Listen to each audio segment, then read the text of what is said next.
Thank you. And welcome to all our virtual people as well. So thank you much for coming. I want to introduce to start our program, Paul Gorman, our CEO of South Shore YMCA.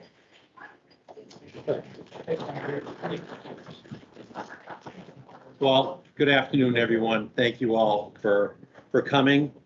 There's a few folks that a couple of you'll hear from, but just that George's son Geoffrey is here. Geoffrey, brother-in-law Clark's on virtual. Rebecca's daughter, Meredith, his wife, Charles, brother in California, and Richard, his other brother. So we have a lot of folks. I might have missed someone else close, and but obviously all the folks close, family and friends, and folks from the Y. It's so appropriate that we do this here at the Y while the Y is open. George has been involved, as you know, since 1981 with the Y, and for all those folks that have been involved during this whole time, which there are a few here, Alex and Davis Clark and Doug Briggs and Steve Briggs, the transformation that's happened in this Y has just been incredible over those years, almost unprecedented in a lot of Ys throughout the country.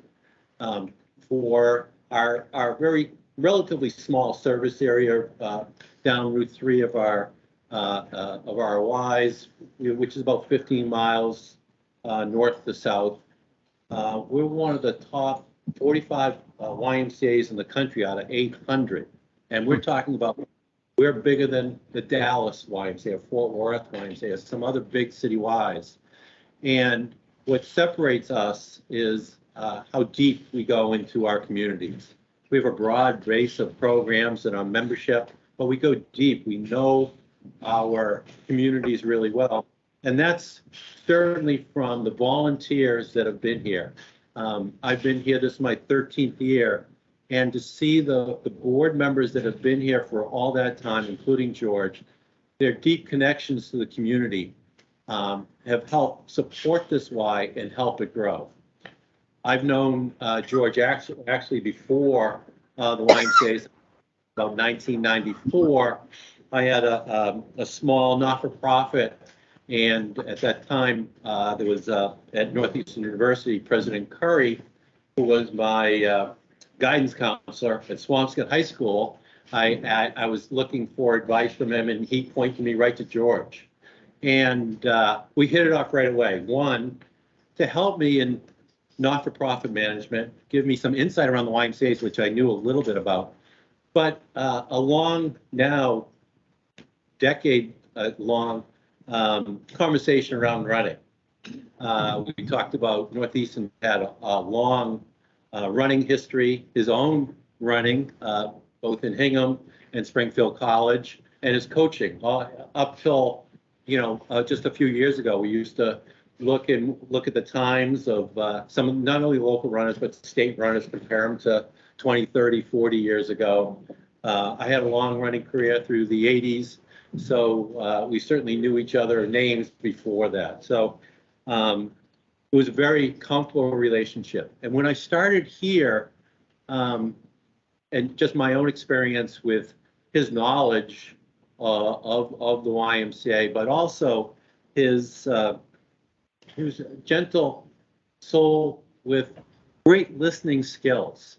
I can blab on forever, but he would be able to listen and synthesize all that and help me and mentor me before the Ys and here. He was very involved in our strategic planning.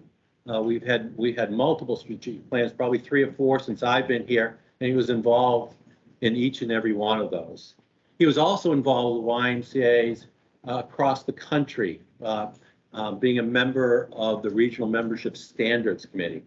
Now that sounds like a nice and fun committee, but it was really very sometimes difficult and awkward. Those were the folks that were made up of some staff and some volunteers that mitigated issues among neighboring Ys, whether it was service area issues or some Ys that really struggled to become a Y, or didn't live up to the standards of WISE and threatened the brand. And George and his group would have to have those discussions. And in a few instances, had to take the charter away from some of those WISE. But they didn't. They did it in the most thoughtful way that you could, trying to mentor and work and bring other WISE together, try to help, and at the last resort, take extreme measures. But it was not something that all of us would probably feel comfortable doing, and he did it in such a nice way. I know we have a few bikers here, and as he shifted his running to biking, and I know he's heavily involved in cross-country skiing as well. Just amazing that he was able to keep up with all of his exercise, really until almost he moved away. He was involved in our zone wellness program, our Parkinson's program, and stayed, again, until he really moved away, stayed involved with the Y on the board and our strategic planning committee, and then towards the end virtually. So, for me personally, absolutely miss him. The type of volunteer that you always wish for. And so with that, I want to hand it off to not only a very good friend, Steve Briggs, but also representing our board of directors, as Steve's on, a longtime board member here. Say a few words, Steve.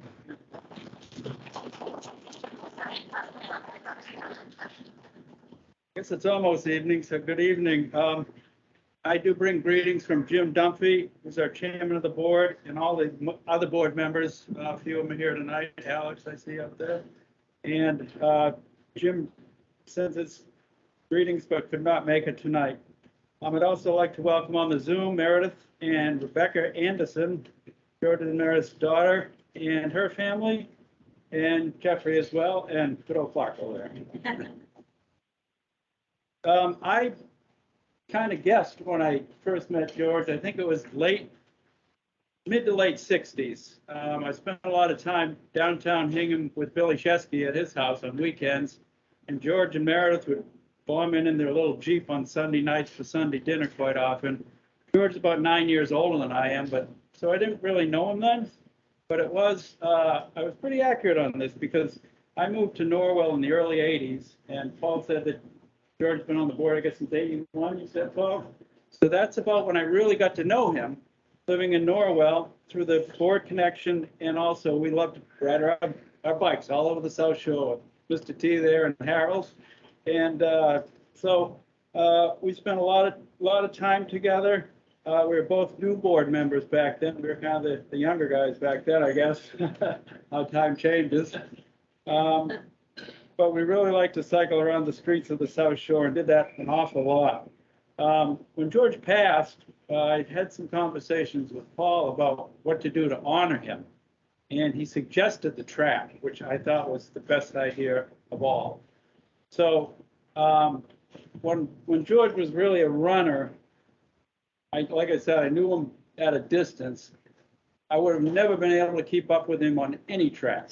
He would have lapped me probably twice on this track. I did used to run a bit. I used to run on the old wooden track at the old Y. We called it the squirrel cage because it was 18 times around for one lap. Eight, that's pretty good, actually. You don't get quite as dizzy. But like I said, I could never keep up with him running. And he was so humble. I didn't know I've known him many, many years that he was the state champion in the 880, which is, Paul could tell you, is probably one of the hardest races in track. I did try cross-country skiing with him when I was probably about 30, but that young man over there, he was about 11. Jeff was about a mile out, George was about a half a mile out, and little old Steve was worried he wouldn't make it back to the house. I made it, but I was huffing and puffing, let me tell you. And he was also really good as a cyclist. But he did excel pretty much at everything he tried. But most importantly, I think, was he was so humble, an inspiration to all. The best friend anyone could have. I miss him a lot.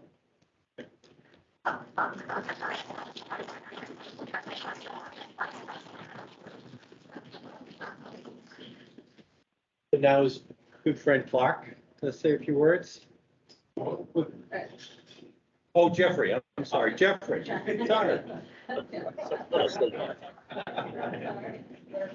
I'm not prepared to speak, but I've been telling Clark and our family, first off, thank you, Paul and Steve and Mary. This is such an honor for not just my dad, but our family, and probably everyone that's here considers you're part of our family as well. If you knew my dad, he was a very welcoming and humble and warm person, and you know that this would mean the world to him.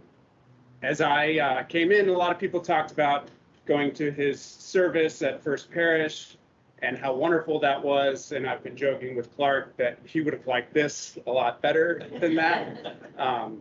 This is the combination of two of his favorite things. Track and field. He was an accomplished state record holder, actually, at Hingham High School in the 800. He went to University of Oregon for grad school and ran there. He's just a two-time state champion as a coach for Hingham High School, one that, what was it, 40 years apart or something like that. So track and field was always an enormous love of his, and then the YMCA. So the YMCA, I was born in 1981, so his relationship with the YMCA is exactly as old as I am, so 40 years old. I went to Burgess. I went to lots of YMCA events. I went on trips with my good friend Chris Mikas with the YMCA summer camp. The South Shore YMCA just meant the world to him. I know he was really proud. I remember when the YMCA in Hanover Norwell opened and the numbers were doing so well. It was such a great accomplishment. It's so great to hear how strong it's doing today. And I know he'd be incredibly proud that this building, this facility, this track, and probably just in closing, I'll say he would have loved that it stayed open and there's all these kids running around and doing things. He was a big fan of activity and exercise and what that meant to individuals and also their families and their communities. And this place embodies that. As soon as you walk in, there's energy, there's people exercising, there's people on the track, there's kids learning how to swim. That's the spirit that my dad really held. So what an honor. Thank you guys so much. And thank you all for coming. And I'm planning on at least taking a walk around and checking it out. So thank you guys.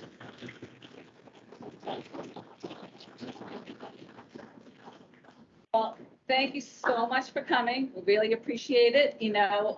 We do have some refreshments that we can, socialize and continue just connecting with people. Right over in the room. Caitlin, you can follow Caitlin into the room there that we can socialize without, disruption for all the people. All the people virtually, thank you so much for joining with us today. We have recorded this. We'll put together an article and send out the recording so people can watch it. But you're welcome to take a walk around the track if you'd like. If you'd like a tour of the building as well, we have plenty of staff with name tags on that can give you a tour. So thank you so much. And, we really, admire and welcome to the George Atkinson Track. Thank you.